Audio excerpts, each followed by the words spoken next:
ಎಲ್ರಿಗೂ ನಮಸ್ತೆ, welcome to Samruddhi silk house. Wedding collections already video ಹಾಕಿದೀನಿ, ಮತ್ತೆ ಹೆಣ್ಮಕ್ಳು ಕೇಳ್ತಾ ಇದೆ, ಹಂಗಾಗಿ ರೀಸ್ಟಾಕ್ ಮಾಡಿದೀನಿ.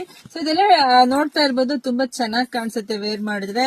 ಸೊ ಇದೆಲ್ಲ ಕಾಂಟ್ರಾಸ್ಟ್ ಬ್ಲೌಸ್ ಬರುತ್ತೆ, ಕಾಂಟ್ರಾಸ್ಟ್ ಪಲ್ಲು ಬರುತ್ತೆ. ಪ್ರೈಸ್ ಬಂದು 650 ರೂಪಾಯಿ ಆಗತ್ತೆ. 2 ತಗೊಂಡ್ರೆ 1200 ರೂಪಾಯಿ. ಇವಾಗ ನೋಡ್ಕೊಳ್ಳಿ, ಇದು 1 ತಗೊಂಡ್ರೆ 650 ರೂಪಾಯಿ. ಅದೇ ನೀವು 2 ತಗೊಂಡಾಗ 1200 ರೂಪಾಯಿ ಆಗುತ್ತೆ. 100 ರೂಪಾಯಿ ನಿಮಗೆ ಬೆಸ್ಟ್ ಆಫರ್ ಕೊಡ್ತಾ ಇದೀನಿ. ಯಾರಿಗೆಲ್ಲ ಎಷ್ಟು ಬೇಕೋ ನೋಡ್ಕೊಂಡು ಬೇಗ ಬೇಗ ಬುಕಿಂಗ್ ಮಾಡ್ಕೊಳ್ಳಿ. ನಮ್ದು ಆನ್ಲೈನ್ ಪೇಮೆಂಟ್ ಇರುತ್ತೆ, ಕ್ಯಾಶ್ ಆನ್ ಡೆಲಿವರಿ ಇರೋದಿಲ್ಲ. ನಮ್ ಶಾಪಿಗೆ ಕೂಡ ವಿಸಿಟ್ ಮಾಡ್ರಿ, ತುಂಬಾ ಕಲೆಕ್ಷನ್ ಸಿಗುತ್ತೆ ನಿಮ್ಗೆ. ಸೊ ನಮ್ ಶಾಪ್ ನಿಮ್ಗೆ ಎಲ್ರಿಗೂ ಗೊತ್ತೇ ಇದೆ, ಕಲ್ಪತರುನಾಡು, ತುಮಕೂರು ಜಿಲ್ಲೆ, ತುಮಕೂರು ಗ್ರಾಮಾಂತರ ಹೆಗ್ಗೆ ನಮ್ ಶಾಪ್ ವಿಸಿಟ್ ಮಾಡಿ. ನಮ್ದಾಗಿರುತ್ತೆ ಹೋಲ್ಸೇಲ್ ಶಾಪ್, ಬೆಸ್ಟ್ ಕಲೆಕ್ಷನ್ಸ್ ನಾವು ಕೊಡ್ತೀವಿ. ಫಸ್ಟ್ ಯಾರೆಲ್ಲ ವಿಡಿಯೋ ನೋಡ್ತೀವಿ ಫಸ್ಟ್ ನಮ್ ಪೇಜ್ ಫಾಲೋ ಮಾಡ್ಕೊಳ್ಳಿ. ಎಲ್ಲಾ ಹೆಣ್ಮಕ್ಳಿಗೂ ಶೇರ್ ಮಾಡಿ, ಲೈಕ್ ಮಾಡಿ, ಮತ್ತೆ ಯಾವ ತರ ಸೀರೆ ಬೇಕು ಅಂತಾನು ಕಮೆಂಟ್ ಹಾಕಿ. Thank you.